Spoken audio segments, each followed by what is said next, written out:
Amiga, esta comida te quedó deliciosa, ¿verdad? Gracias. En su punto. Cocine rico y saludable, manteniendo el sabor de sus comidas con aceite en su punto. Es rico. En su punto. Un producto de Cope Agropal RL.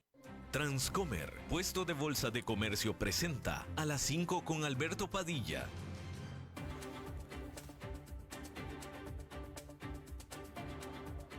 Inicia a las 5 con Alberto Padilla. Un programa diseñado con el objetivo de llevarte diariamente un tema de actualidad, acompañado siempre de reconocidos editorialistas. De lunes a viernes a las 5 de la tarde por CRC 89.1 Radio. A las 5 con Alberto Padilla. Hola, ¿qué tal? Saludos, bienvenidos a esta emisión de A las 5 con su servidor Alberto Padilla. Muchísimas gracias por estarnos acompañando. Gracias por estar ahí. Le mando cálidos saludos desde la señal y las instalaciones de CRC 89.1 Radio en San José, Costa Rica, desde donde estamos transmitiendo hasta el punto, en el tiempo, en el espacio en el que usted nos está escuchando, porque estamos saliendo en diferentes vías simultáneamente, por ejemplo, en Facebook Live, en la página de este programa, A las 5 con Alberto Padilla. Estamos disponibles en el canal de YouTube de este programa. Estamos en podcast en las diferentes más importantes plataformas. Spotify, Apple Podcast, Google Podcast y otras 5 importantes más. Nos pueden encontrar también en TikTok. Y aquí en Costa Rica este programa que sale en vivo en este momento a las 5 de la tarde se repite todos los días a las 10 de la noche aquí en CRC 89.1 Radio. En esta ocasión me acompaña, como usualmente lo hace, tratando de controlar los incontrolables, el señor David Guerrero y la producción general de este programa, siempre poderosa, desde Colombia, a cargo del señor Mauricio Sandoval. Hay que comenzar informándole que Rusia e Irán enfatizaron su apoyo al gobierno sirio del dictador Bashar al-Assad. Esto luego de que fuerzas tanto rusas como sirias intensificaron sus ataques sobre los rebeldes en Siria en la ciudad de Idlib, en la parte noroeste del país. Se reporta que al menos 400 personas han perecido en las peleas recientes, en las luchas recientes, de acuerdo a grupos de derechos humanos. Esto después de que rebeldes lanzaran una ofensiva sorpresa la semana pasada y capturaron y tomaron el control de la segunda ciudad más importante de Siria, que es Alepo. Mientras tanto, el grupo Hamas en Gaza aseguró que 33 rehenes israelíes han sido muertos desde que comenzó la guerra en Gaza el 7 de octubre del año pasado, culpando de estas muertes directamente al primer ministro de Israel, Benjamin Netanyahu. El grupo advirtió que a menos de que cesen las hostilidades, Israel va a perder a todos los que todavía siguen vivos. Más tarde, Donald Trump, el presidente electo de los Estados Unidos, dijo que habrá en el Medio Oriente un infierno por pagar si acaso los rehenes no son liberados antes de que comience su presidencia. Un tipo de amenaza muy al estilo de Donald Trump, definitivamente. Decirle que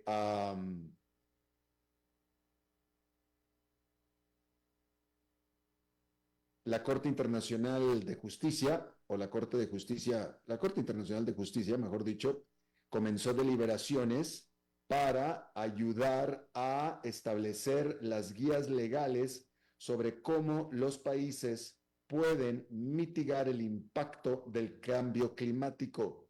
Representantes de 100 países y organizaciones presentarán sus argumentos ante la Corte, la cual emitirá su opinión, que será una opinión versada, nada más una opinión de consultoría, pero que no será vinculante.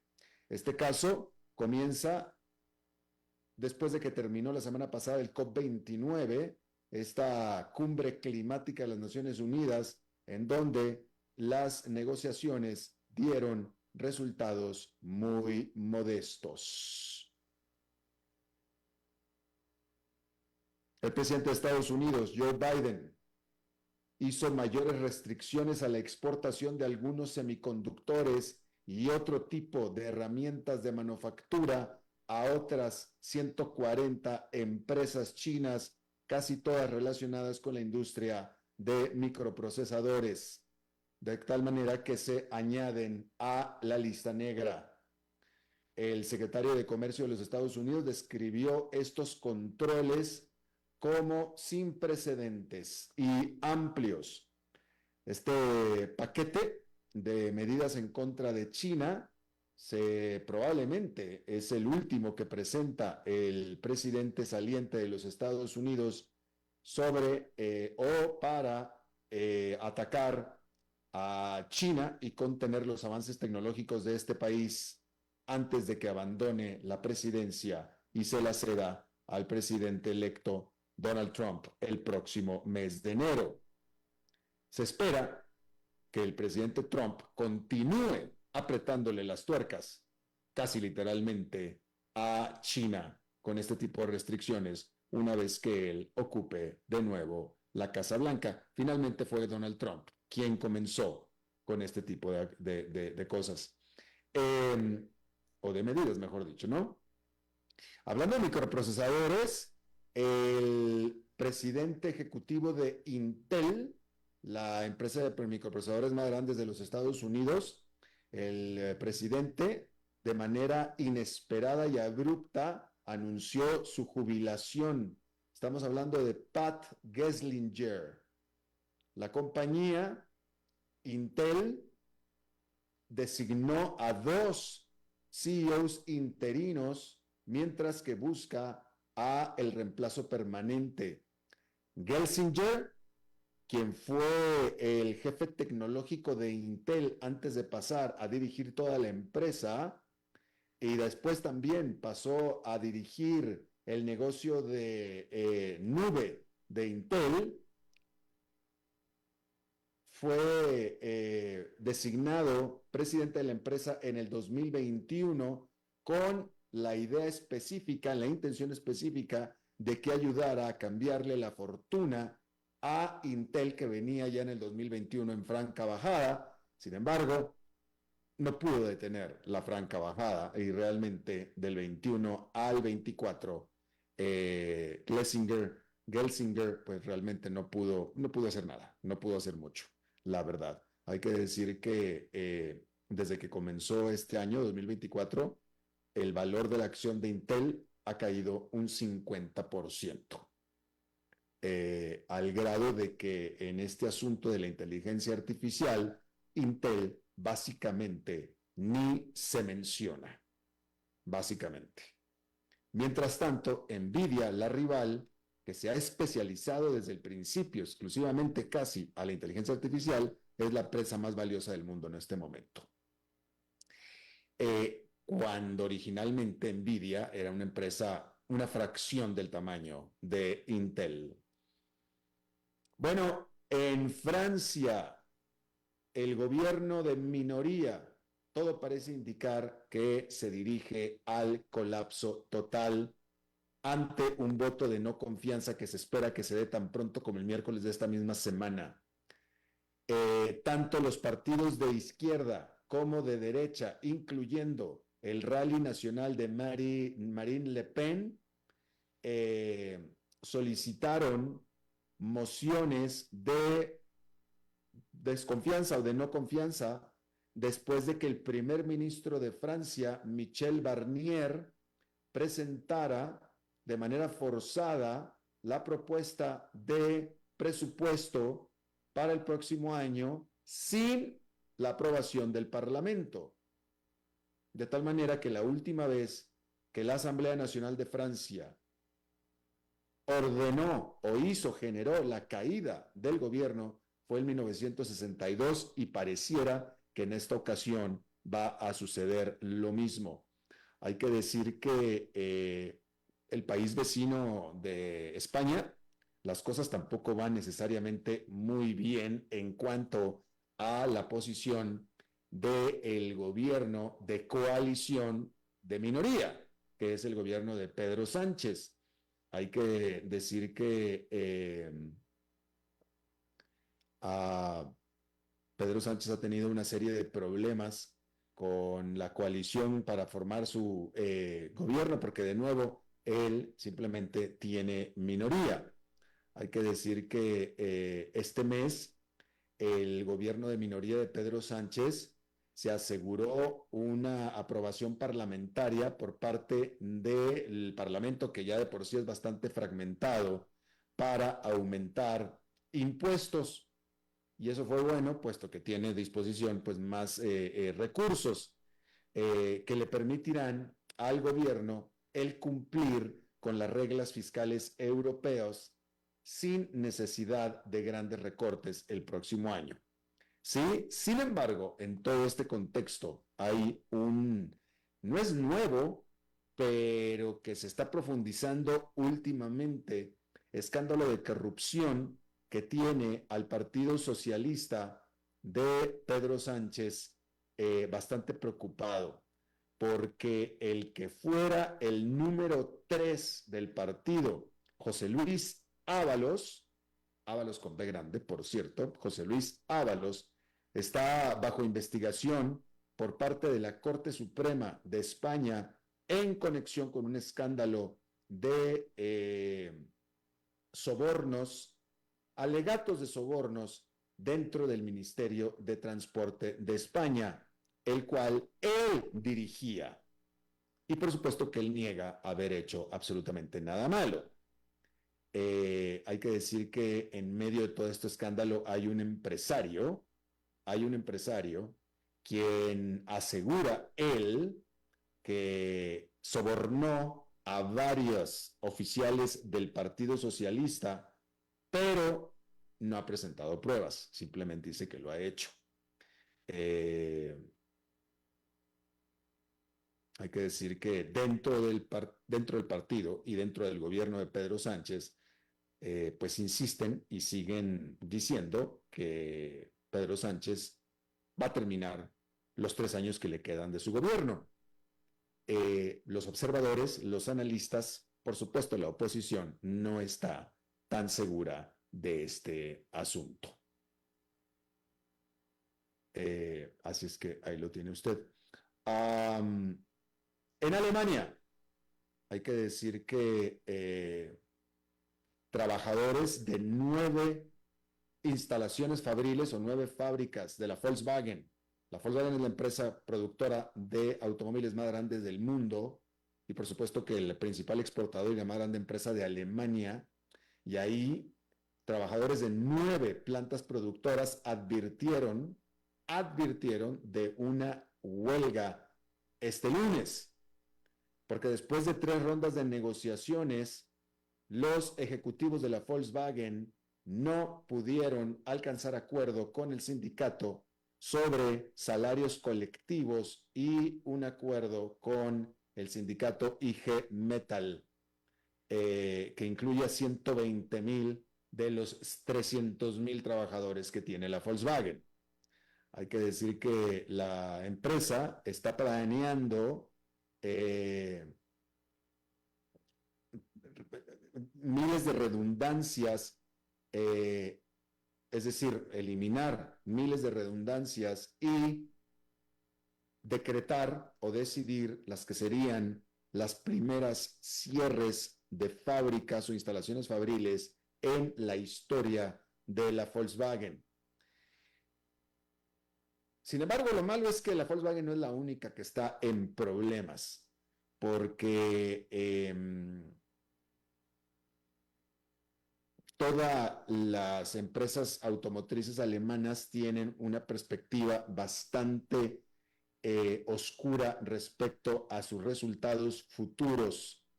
De hecho, estamos hablando no solamente de las alemanas, estamos hablando del valor de mercado de las 5 principales productoras de automóviles medidas por sus ventas de toda Europa. Hay que decir que en este continente, en Europa, la demanda por los automóviles en general ha caído, mientras que la rivalidad de los automóviles hechos en China está aumentando de manera muy encarnizada. Mientras que en China, las propias automotrices europeas están perdiendo mercado ante las productoras domésticas chinas. Y en Estados Unidos, la próxima administración del presidente Donald Trump está amenazando con aranceles para afectar las cadenas de suministro de las productoras basadas tanto en México como en Canadá. Hay que decir que todo esto, los problemas como están de la Volkswagen son una fuerte amenaza y un fuerte problema para la economía de Alemania, pero los recortes de costos que está proponiendo la empresa, los recortes de redundancias y los cierres de fábricas, eso en sí también va a significar un gran problema para la economía de Alemania. Entonces, la situación es muy difícil, la solución es más difícil aún. Así es que ahí tiene usted eso. Sobre este fin de semana, hablando de las amenazas de aranceles de Donald Trump, que ya las lanza como si fuera los buenos días, ¿no? Y este fin de semana, Donald Trump, quizá usted se enteró, que amenazó también, ¿con qué otra cosa más que con aranceles?, a los países BRICS. Usted sabe, los países BRICS. Su amenaza concreta fue que si los países BRICS siguen adelante con sus planes que han cantado, que han propuesto, no han hecho nada al respecto, pero han flotado la idea de crear una moneda común, ¿sí? Y entonces Donald Trump dijo que si estos países siguen adelante con esta idea, Estados Unidos les establecerá a estos países un arancel del 100%. En pocas palabras, en pocas palabras, lo que esto significa, y lo dijo Donald Trump, es que si ellos dejan de utilizar el dólar, entre ellos, Donald Trump establecerá aranceles por 100%. Déjeme le digo una cosa. Los países BRICS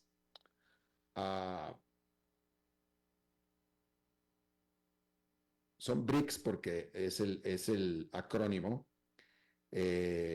Originalmente son Brasil, Rusia, India, China, Sudáfrica, y recientemente se van a sumar Arabia Saudita, creo que Irán también estaba por ahí, etc. Esto ya lo he hablado yo aquí en el programa. Digo, francamente que Donald Trump me parece que ya se embelezó, ya se emocionó mucho con sus amenazas de aranceles.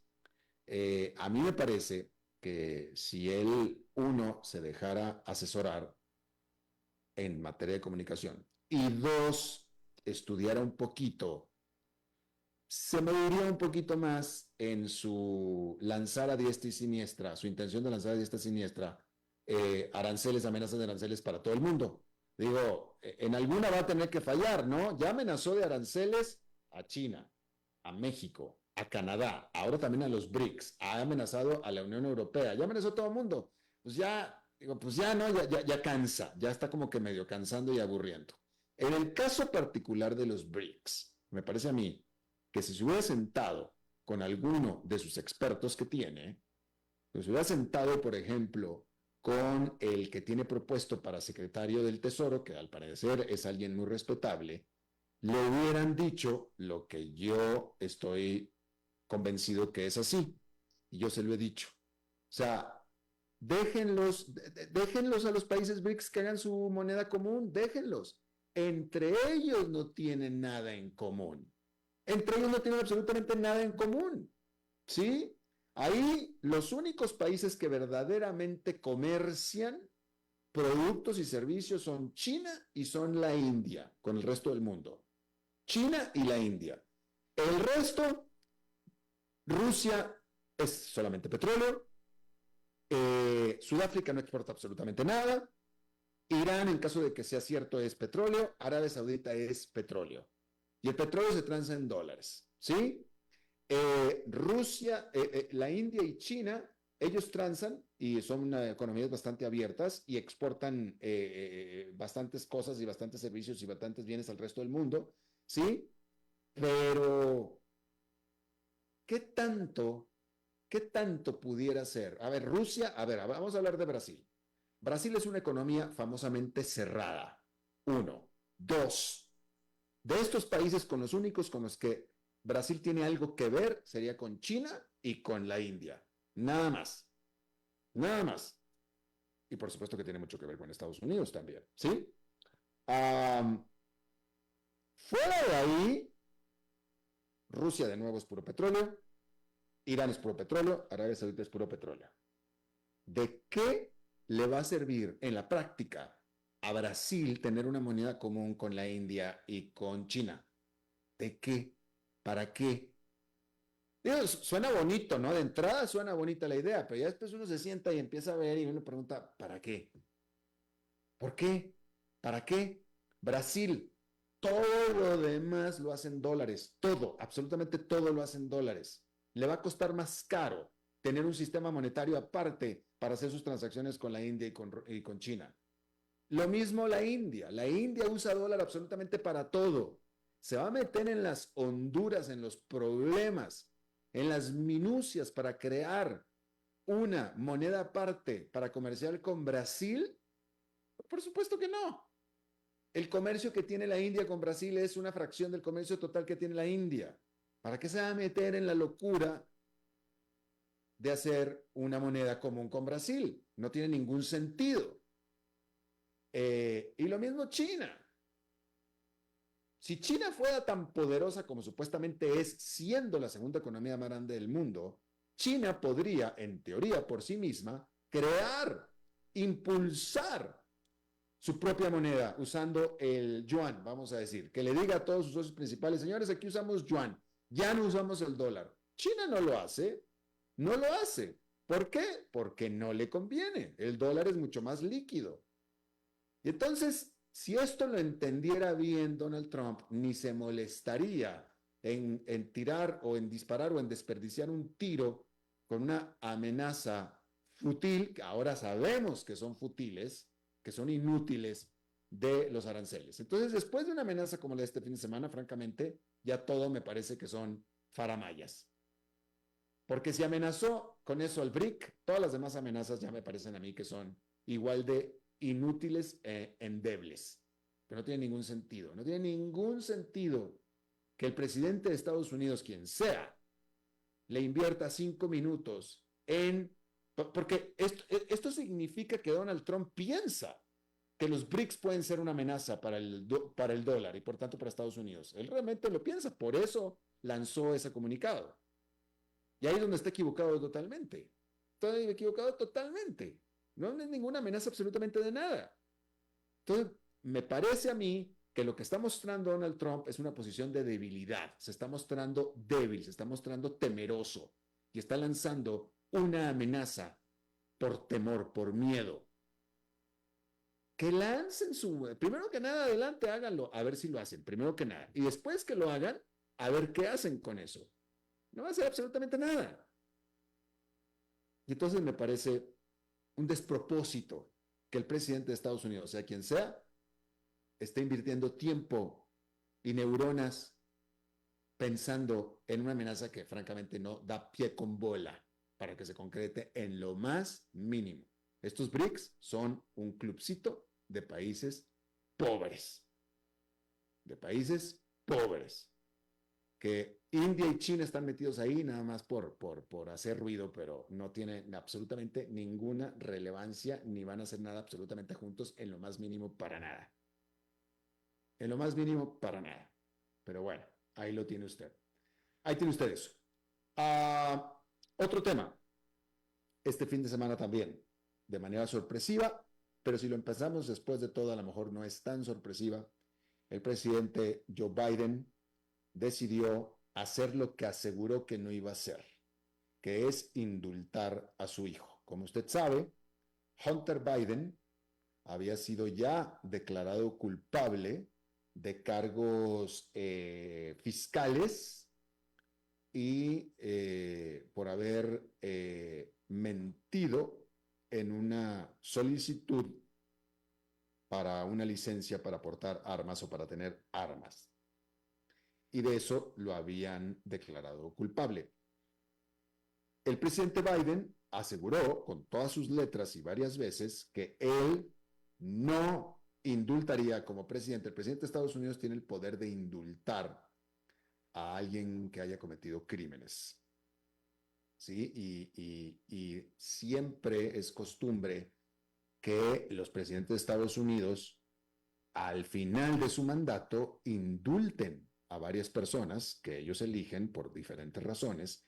Lo que es menos común es que indulten a familiares. Eso es menos común, ¿sí? Pero los indultos siempre, es que son tradición, los indultos son tradición, pero los indultos siempre, pues, causan sensación, ¿no? Pero cuando se indulta a un familiar, pues imagínese usted, mucho más sensación se causa, ¿no?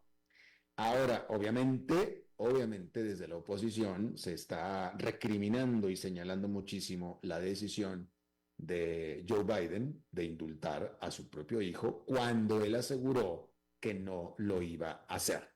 Ahora. No es ilegal, ¿eh? No es ilegal, es potestad del presidente, lo puede hacer y lo hizo.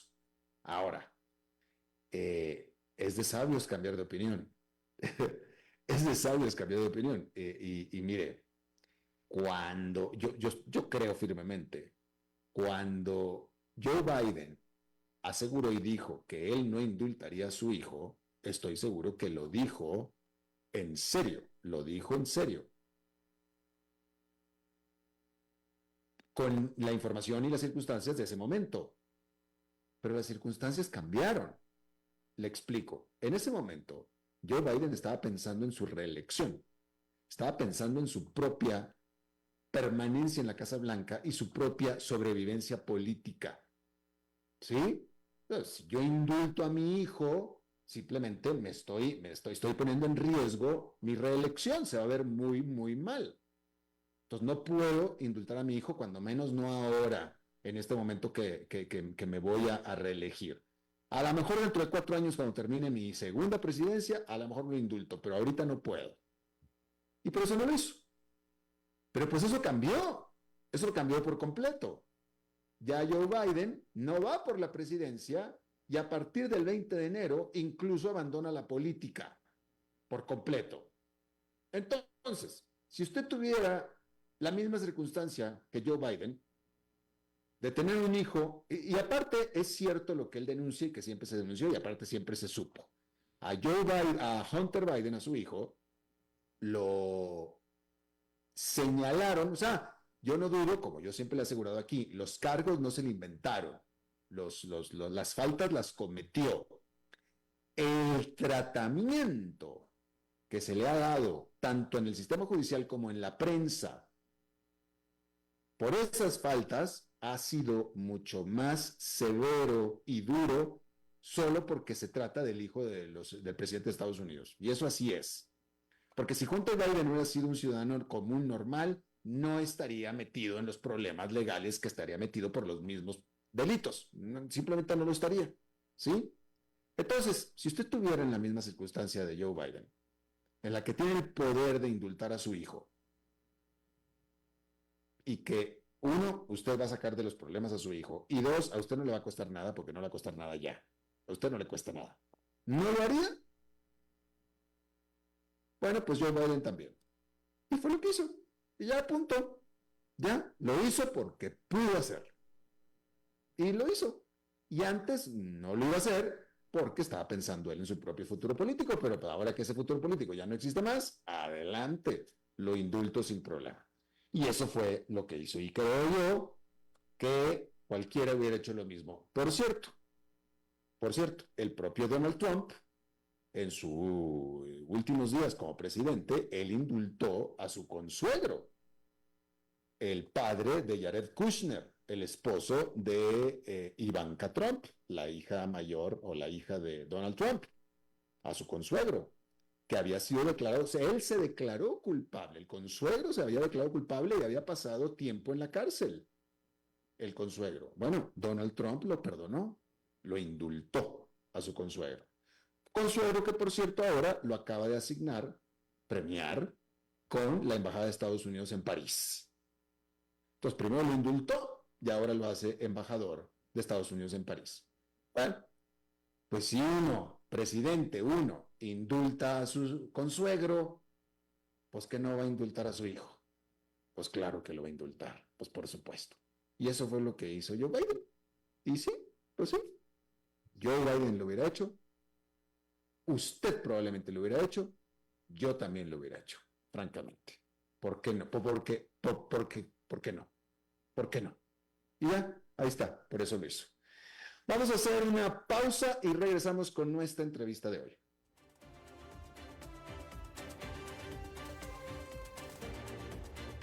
Seguimos escuchando a las 5 con Alberto Padilla.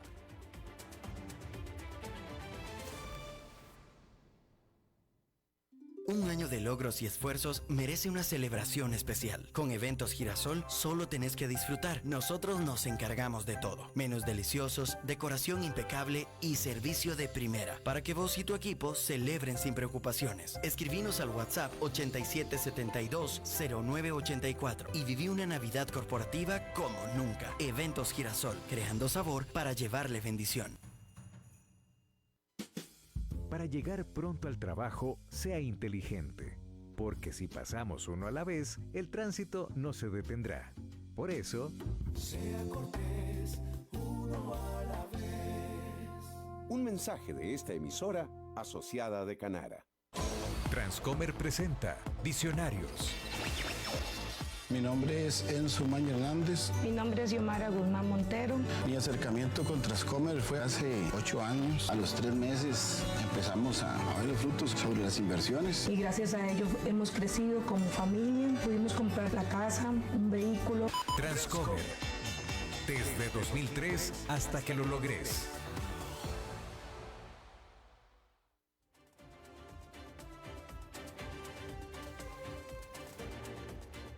Volvemos a las 5 con Alberto Padilla.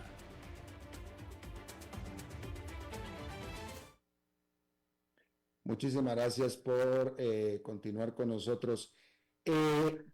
Este es un caso que aquí en el programa hemos seguido desde que sucedió este asunto de usted se recordará, ex militar, alto oficial militar venezolano, radicado en Chile, exiliado en Chile, que fue secuestrado y asesinado, que causó un gran escándalo, de cuyas autoridades chilenas sospecharon y acusaron a otro ex oficial venezolano de este crimen y dieron un nombre y señalaron a una persona, y esa persona se había huido o estaba perdido, ¿no?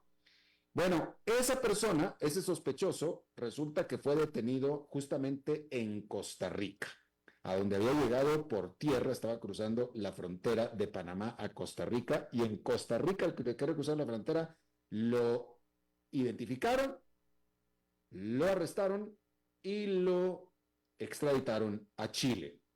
Lo interesante es que este hombre había cruzado toda Sudamérica hacia el norte, tratando de llegar no sé a dónde, y en todas partes cruzó todas las fronteras sin problema. Fue justo en Costa Rica donde lo agarraron y ahora está de vuelta en Chile. Está con nosotros alguien que nos ha ayudado a explicarnos este caso Guillermo Holtzman, analista académico de todos estos temas en Chile. Guillermo, me da gusto saludarte de nuevo. ¿Qué tal, Alberto? Un agrado saludarte igualmente. Y gracias. Primero que nada, ¿sabemos a dónde iba esta persona? ¿A dónde estaba huyendo? No sabemos. Sabemos que estaba en Costa Rica, se sentía seguro allí, probablemente con intención de, digamos, de irse a otro país centroamericano, probablemente Nicaragua, cruzar hacia Cuba. No sabemos realmente cuál era su destino final. El tema está en que fue, como tú bien señalabas, detenido mientras ingresaba a Costa Rica, así que nos quedamos con la duda respecto a hacia dónde iba. Ok, ¿y sabemos cómo fue que pudo cruzar todos los demás países hasta que llegó a Costa Rica y fue donde lo detuvieron? Sí, si en teoría todos los demás países tenían la misma orden de aprehensión por parte de la Interpol. Lo que sabemos es que él salió por paso no habilitado, es decir, no salió por los pasos regulares donde sería la identificación, sino que tenía las redes necesarias para poder salir del país sin ser detectado. Y eso, hay acá en Chile una red que va desde como Chile, Bolivia, Perú, Ecuador, eventualmente Colombia directamente y probablemente desde Colombia, lo sacan hacia Centroamérica, en la medida en que, como tú bien sabes, hay todo un pasadizo, todo un corredor para los inmigrantes ilegales que van hacia México, pero él decidió finalmente entrar por Costa Rica. Pero finalmente de Chile hasta Costa Rica llegó prácticamente por tierra. Así es, por tierra, eso es lo que se tiene hoy día conocimiento. Y a Costa Rica estaba entrando por un puerto fronterizo formal.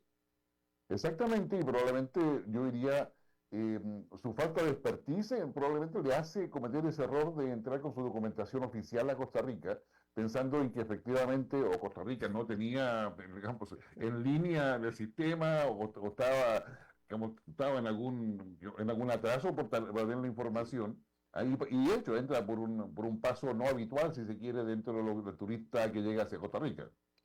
Yo creo que subestimó la democracia más antigua de América Latina y la falta de fuerzas armadas, pero sin embargo hay policía de extranjería y migratoria y parece ser que bastante eficiente. Lo agarraron a la entrada, ni siquiera estaba dentro del país todavía.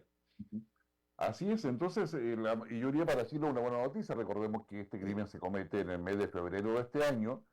Finalmente en julio se sabe que está en Costa Rica, que es cuando ingresa. En septiembre, digamos, Chile pide julio pide la extradición cuando una vez que ha capturado allá. Y en septiembre, digamos, la justicia costarricense da la aprobación, resuelve, digamos, aceptar el pedido de extradición de Chile. Y llega acá a Chile la tercera semana de noviembre, alrededor del 20 de noviembre. Y es presentado por la Fiscalía al juicio de formalización, que es la etapa previa para que se haga la investigación y posteriormente se remita se dé a conocer la condena que tendría por su participación en el crimen del teniente Ojeda en el 20 de febrero. ¿Él ya ha dicho algo? Sí, digamos, su abogada, la verdad que ha dicho, hubo una sesión de tipo telemática para formalizarlo. La Fiscalía presentó el caso, la Fiscalía da cuenta de que él era uno de las 7 personas que participaron en el secuestro y asesinato del teniente Ojeda. Recordemos que lo colocan en una maleta con cal y luego lo entierran a 1,5 metros en el suelo, en uno de los sectores, digamos, alrededor de la región metropolitana, en una toma de pobladores, donde hay muchos haitianos, es ahí donde se la entierra. Y finalmente, acá hay 3 personas por lo menos identificadas, esas 7. Un adolescente de 17 años que ya está condenado y que participó activamente justamente con Villegas en todo lo que es la vigilancia, mientras otro grupo fue el que tomó a estas personas, o sea, tomó a Ojeda, lo secuestró y llevó a un auto. Hasta ahí, diría, la participación de Villegas aparece como bastante secundaria. Sin embargo, el auto que llevaba a Ojeda, a este otro lugar, queda en Pana, lo que obliga y llaman a Villegas para que en su auto vaya a auxiliarlos. Y ahí ya se compromete completamente en todo el secuestro, ya no solamente como cómplice, sino como actor, porque acompaña a estas personas al lugar donde finalmente Ojeda ha asesinado, coopera para poder colocar y enterrar el cuerpo, y posteriormente, digamos, pide un pago por todo eso. Se menciona que ahí estaría un grupo de los piratas que se supone vinculado a Tren de Aragua, pero eso hoy día está en proceso de investigación. La Fiscalía el juez la jueza en este caso, dio 120 días para realizar toda la investigación. Pero ese es el estado de situación que hoy día tenemos respecto a este caso. Tren de Aragua es un grupo criminal o un grupo de narcotraficantes de Venezuela.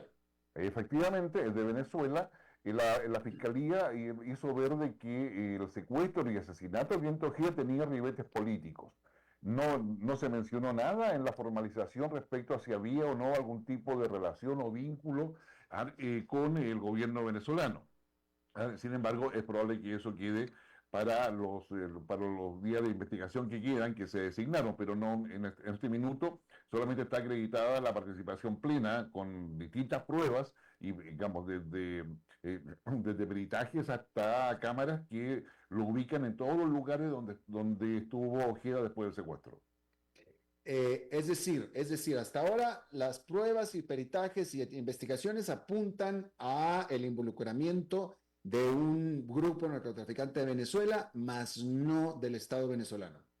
Exactamente, no hay evidencia, pero es bastante claro de que el ribete político está.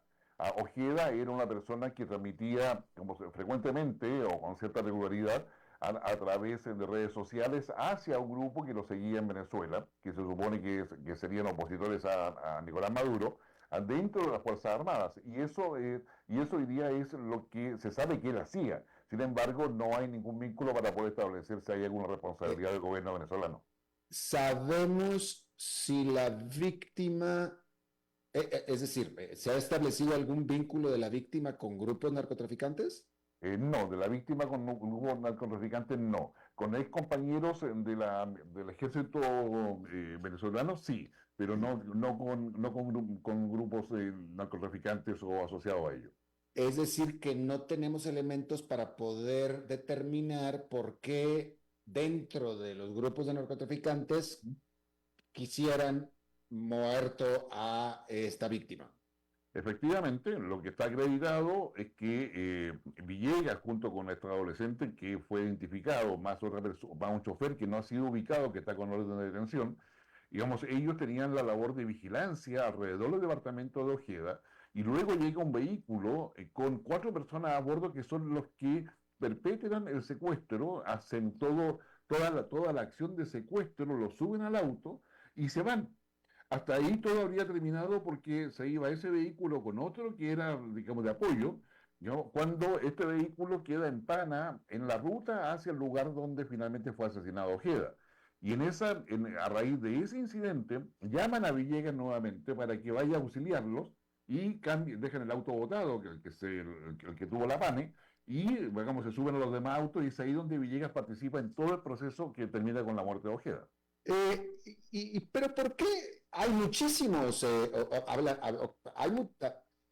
¿Qué es lo que haría a esta víctima especial? Porque hay muchísimos ex militares venezolanos en varias partes del mundo, todos opositores criticando al régimen, etcétera, etcétera. ¿Por qué este en particular? Yo diría que acá y estas son suposiciones a raíz de la actividad que se conoce que realizaba el teniente Ojeda. Él tenía un vínculo bastante cercano con un grupo muy selecto de exoficiales y algunos que estaban en servicio activo de distinta graduación, en términos de que compartían una crítica al régimen venezolano y particularmente a Maduro. Recordemos que esto es el mes de febrero, recordemos que estábamos para Venezuela un año electoral, ya sabemos todo lo que pasó. En consecuencia, había, yo diría, una preocupación por el régimen de Venezuela, no con este tipo de personas, a la cual se suma un compañero de él que fue, ubicado en Colombia y luego fue apresado por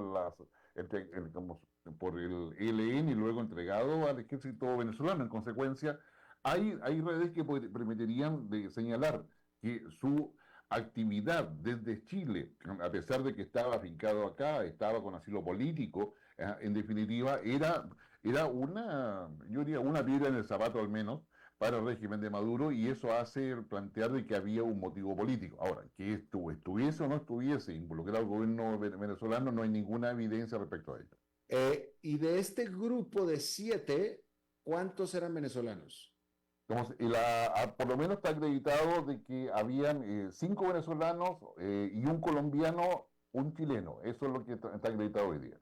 Chileno, el chico de joven, claro, exactamente. Se lo usaron de ayudante. Exactamente. Claro, ¿todos los demás venezolanos radicados en Chile o entraron al país específicamente para este caso? Se desconoce, de los 7 solamente hay 3 identificados y los otros 4, que son los que hicieron efectivamente el secuestro, no están identificados.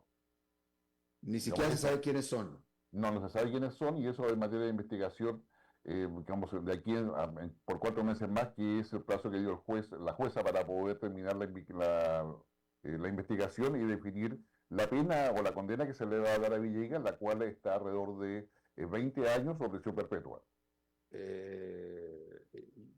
Y bueno,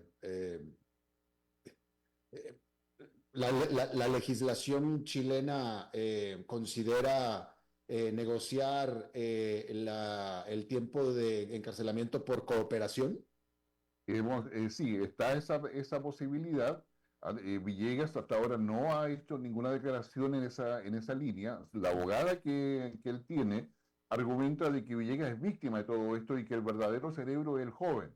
El joven fue el que lo obligó, incluso con arma, a hacer todo eso que hizo Villegas. El joven de 17 años. Exactamente.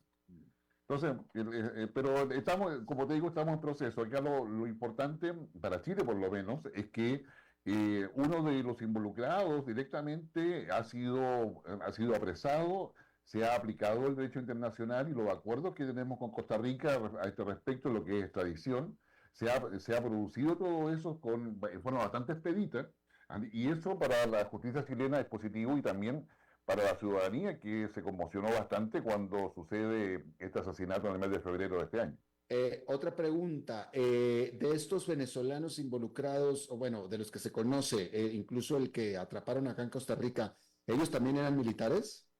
Se presume que sí, por la forma en que la actúan, por lo menos todo lo que es lo que se captura las cámaras al momento en que ellos ingresan al edificio, suben al piso donde vivía Ojeda, y la manera, se demoraron 1 minuto 8 segundos en extraerlo, como se dice en estos términos militares, en entrar al departamento, sacarlo de la cama, lo sacaron en paños menores, como se dice acá en Chile, qué sé yo, lo sacaron, se demoró 1 minuto 8 segundos. Eso es lo que está acreditado en términos de tiempo en las cámaras y la forma en que ellos actuaban, la manera en que se movilizaban, los movimientos que hacían, claramente denotaban que tenían un entrenamiento que no es el habitual.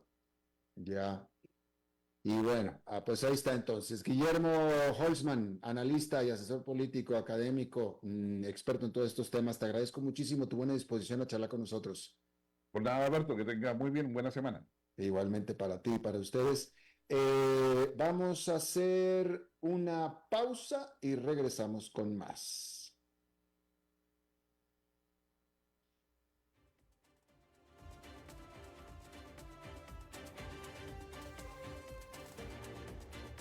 Seguimos escuchando a las 5 con Alberto Padilla.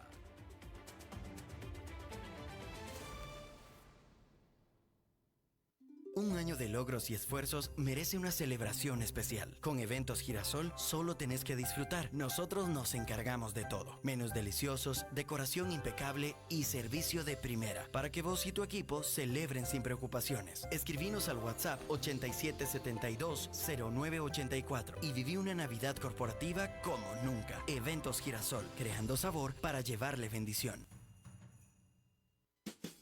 Para llegar pronto al trabajo, sea inteligente, porque si pasamos uno a la vez, el tránsito no se detendrá. Por eso, sea cortés, uno a la vez. Un mensaje de esta emisora asociada de Canara. Transcomer presenta Visionarios. Mi nombre es Enzo Maña Hernández. Mi nombre es Xiomara Guzmán Montero. Mi acercamiento con Transcomer fue hace 8 años. A los 3 meses empezamos a ver los frutos sobre las inversiones. Y gracias a ello hemos crecido como familia. Pudimos comprar la casa, un vehículo. Transcomer. Desde 2003 hasta que lo logres.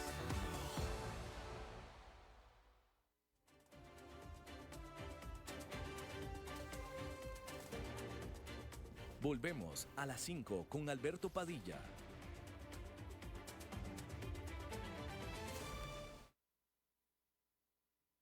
con nosotros. Bueno, es lunes y los lunes terminamos la edición del programa hablando de bienes raíces con nuestro experto en la materia, Eugenio Díaz. ¿Cómo estás, Eugenio? Saludos. Hola Alberto, ¿qué tal? Muy buenas tardes, saludos a ti y a todo tu auditorio el día de hoy lunes. Y quiero comentarles el día de hoy una noticia muy buena para Costa Rica, Alberto, sobre todo para la gente que quiere incursionar en el tema de los bienes raíces, ya sea como gestores inmobiliarios o realmente como agente inmobiliario, cualquiera de las dos. Resulta ser que el Tecnológico de Costa Rica, el TEC de Costa Rica, lanza un programa por primera vez en el país, donde es una capacitación para lograr un certificado de gestor en bienes raíces y agente inmobiliario.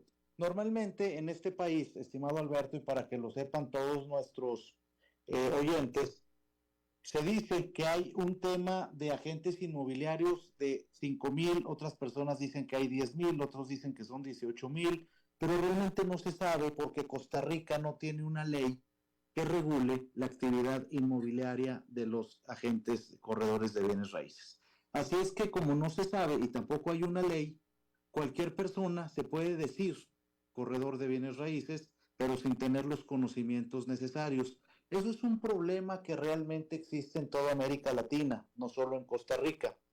Hay otros países donde sí lo tienen totalmente regulado y sobre todo registradas las personas que se dedican a esa actividad, como Estados Unidos, con los famosos realtors.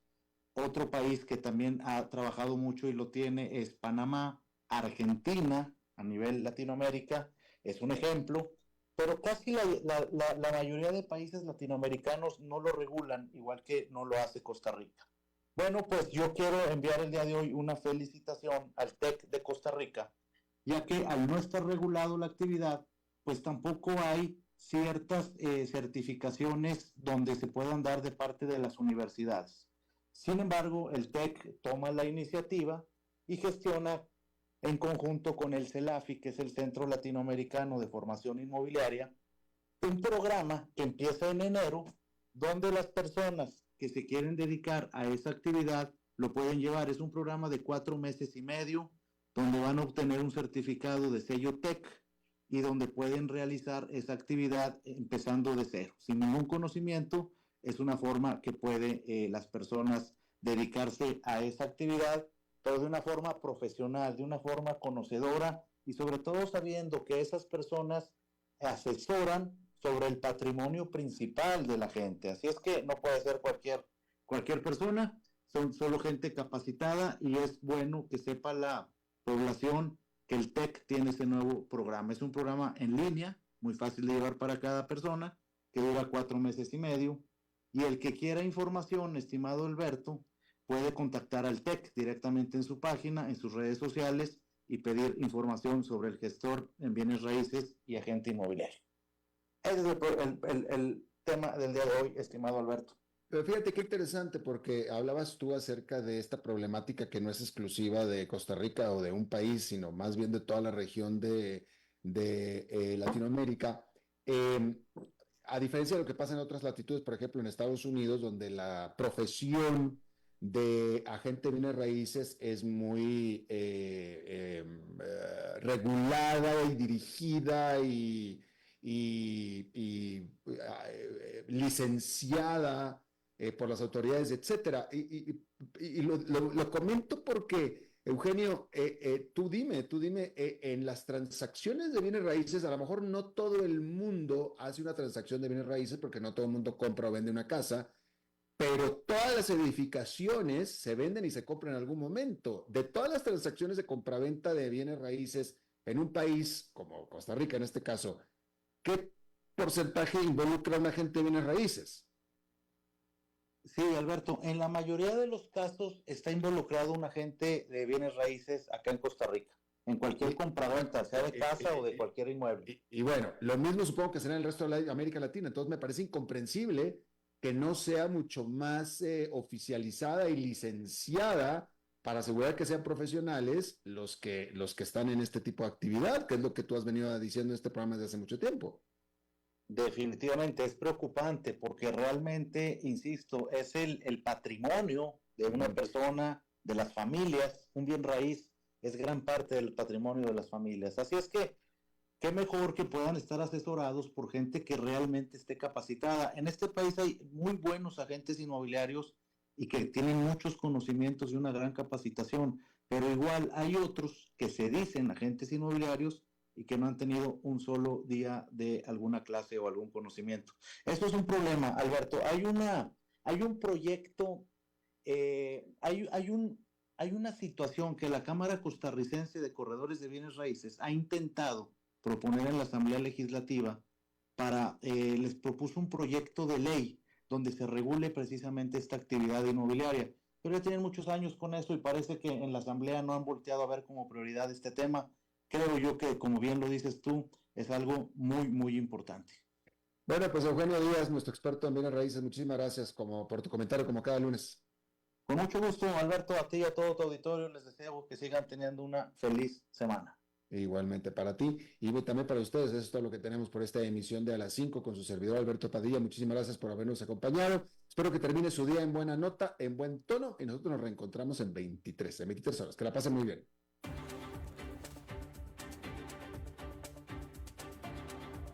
Concluye A las 5 con Alberto Padilla. Un programa diseñado con el objetivo de llevarte diariamente un tema de actualidad, acompañado siempre